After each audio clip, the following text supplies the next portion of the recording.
দীর্ঘদিন ধরে রায়গঞ্জ শহরের অন্যতম বড় সমস্যা ছিল যানজট। বিশেষ করে শহরের বাইরে টোটো বাস স্ট্যান্ড এলাকায় প্রবেশ করে যত্রতত্র দাঁড়িয়ে থাকায় প্রতিদিনই সাধারণ মানুষকে চরম ভোগান্তির শিকার হতে হতো। এই সমস্যা নিয়ে দীর্ঘদিন ধরে বিভিন্ন মহলে আলোচনা চলার পাশাপাশি কুলিক নিউজও একাধিকবার সংবাদ প্রকাশ করেছে। অবশেষে এই সমস্যার স্থায়ী সমাধানে মাঠে নেমেছে উত্তর দিনাজপুর জেলা প্রশাসন ও রায়গঞ্জ পৌরসভা। নির্বাচনের আগে রায়গঞ্জের বিধায়ক কৌশিক চৌধুরী প্রতিশ্রুতি দিয়েছিলেন শহরের যানজট একটি বড় সমস্যা এবং সরকার গঠন হলে এই সমস্যার দ্রুত সমাধানে উদ্যোগ নেওয়া হবে। সেই প্রতিশ্রুতির বাস্তবায়নেই গত কয়েকদিন ধরে রায়গঞ্জ মহকুমা শাসক তন্ময় ব্যানার্জির নেতৃত্বে প্রশাসনের একটি প্রতিনিধি দল Raiganj public bus stand, rail স্টেশনের 2 নম্বর প্ল্যাটফর্ম এলাকা এবং সংলগ্ন বাজার পরিদর্শন করে পরিস্থিতি খতিয়ে দেখেন। পরিদর্শনের পর রায়গঞ্জ পৌরসভার পক্ষ থেকে মার্কেট ইনচার্জের নেতৃত্বে বাসস্ট্যান্ড চত্বরে গড়ে ওঠা কিছু অবৈধ দোকান নির্দিষ্ট সময়ের মধ্যে সরিয়ে নেওয়ার নির্দেশ দেওয়া হয়েছে। তবে দোকানদারদের জীবিকা যাতে ক্ষতিগ্রস্ত না হয় সে বিষয়েও প্রশাসন নেতিবাচক মনোভাব দেখিয়েছে।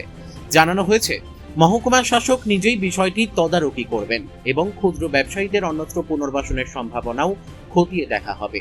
স্থানীয় সূত্রে জানা গিয়েছে বাসস্ট্যান্ড সংলগ্ন এলাকায় দীর্ঘদিন ধরে যানজটের অন্যতম কারণ ছিল অবৈধভাবে গড়ে ওঠা দোকান এবং টোটোর অনিয়ন্ত্রিত অবস্থান। সেই কারণেই ওই দোকানগুলি সরিয়ে সেখানে একটি নির্দিষ্ট টোটো ও অটো স্ট্যান্ড তৈরির পরিকল্পনা নেওয়া হয়েছে, যাতে যান চলাচল স্বাভাবিক হয় এবং সাধারণ মানুষের দুর্ভোগ কমে। দোকানদার শেফালি মহন্ত বলেন, আমি এখানে প্রায় 12 বছর ধরে হোটেলের ব্যবসা করছি। আজ পৌরসভা থেকে এসে নির্দিষ্ট সময়ের মধ্যে দোকান সরিয়ে নিতে বলা হয়েছে। অন্যদিকে রায়গঞ্জ পাবলিক বাস স্ট্যান্ড ক্ষুদ্র ব্যবসায়ী সমিতির অন্যতম সদস্য অলোক সাহা বলেন, প্রশাসন যে সিদ্ধান্ত নিয়েছে তা সঠিক। দীর্ঘদিন ধরে এই এলাকায় যানজটের সমস্যা ছিল। শহরের অধিকাংশ টোটোকে এখানে নির্দিষ্ট স্ট্যান্ডে রাখা হলে যানজট অনেকটাই কমবে। রায়গঞ্জ পৌরসভার মার্কেট ইনচার্জ হাসান আলী জানান, নির্দিষ্ট সময়সীমার মধ্যেই অবৈধ দোকান সরিয়ে নিতে হবে। বাসস্ট্যান্ড পরিদর্শনের সময় সংশ্লিষ্ট দোকানদারদের সেই নির্দেশ দেওয়া হয়েছে। একই সঙ্গে প্রশাসনের পক্ষ থেকে জানানো হয়েছে শহরের যানজট নিরসন এবং বাসস্ট্যান্ড এলাকাকে আরো সুশৃঙ্খল করে তুলতেই এই উদ্যোগ গ্রহণ করা হয়েছে। কি নাম দিদি আপনার? আমার নাম শেফালি মহন্ত। আপনি এখানে কবে থেকে দোকান করেন? না হলো 20-25 বছর হয়ে গেল। আজ পৌরসভা থেকে এসে কি বলে গেল? বললো যে 12 তারিখের মধ্যে উঠায় দিতে। আমি একটা বিধবা মানুষ, আমি কি করে খাবো? এটাই বলছি। আমার তো কোনো নাই না। 12 তারিখের মধ্যে দোকান সরিয়ে নিতে হবে। হ্যাঁ। আপনি জানালেন, কিছু বললেন না? হ্যাঁ, কিছু বললেন যে একদিনের মধ্যে দোকান আমি সরানো? আর কিছু তো বলার চান্সই দিল না, তো কি বলবো? তা আপনি আসছেন এখন, যেহেতু আমি ওই জন্যই বলছি যে আমি যে বিধবা মানুষ, আমি কি করে খাবো বলো? এই দোকান সরিয়ে আমাদেরও তো এটুকু দোকান এখান থেকে ভেঙে দিলে কতটা অসুবিধার মধ্যে পড়বেন আপনি?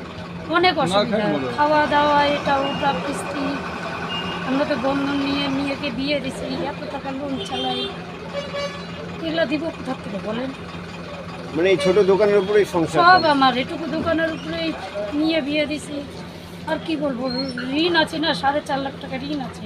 ওই টাকা এখনো শোধ হয়নি। অল্প অল্প করে দিচ্ছি লোককে। 15,000 টাকা কিস্তি ছাড়া কয় টাকা কামাই হয়? ওই খায় দেয়। আমি তো কোনোদিন দোকান বন্ধ রাখি না, আমার রেগুলারই চলে। যাই হোক 200-500 টাকা যাওয়া হয়, এটুকু 100-150 টাকা যাওয়া বাঁচে, খায় দেয়। 12 তারিখের পর তো সব ভেঙে দেবে, কি বলবো? তার কি করবো, যদি কেউ করে দিত আর কি বলবো? আমি তো নিজেই রাস্তা খুঁজে পাচ্ছি না, জানি কি। আমার তো সে না স্বামী আছে না কেউ আছে, ছেলে আর আমি। মানে এটা জানার পর বিষয় চিন্তিত হয়ে পড়লাম। হ্যাঁ, চিন্তার বিষয়। যেটা কি নাম আপনারা, কি দায়িত্বে রয়েছেন? সম্পাদক রায়গঞ্জ পৌর বাস স্ট্যান্ড ক্ষুদ্র ব্যবসায়ী সমিতি। আজ পৌরসভা থেকে লোক এসে দোকানে বলে গেল যে একটা লান্টিমের টাইম দিল দোকান সরিয়ে নেওয়ার, কি বলবেন এই বিষয়ে? গতকাল আমাদের রায়গঞ্জের মাননীয় মহকুমা শাসক নিজে এসে সরজমিনে তদন্ত করে গেছেন। রায়গঞ্জের যে একটা যানজটের সমস্যা, সেটা রায়গঞ্জের চরম সমস্যা, জনসাধারণ চরম ভোগান্তির শিকার হয়।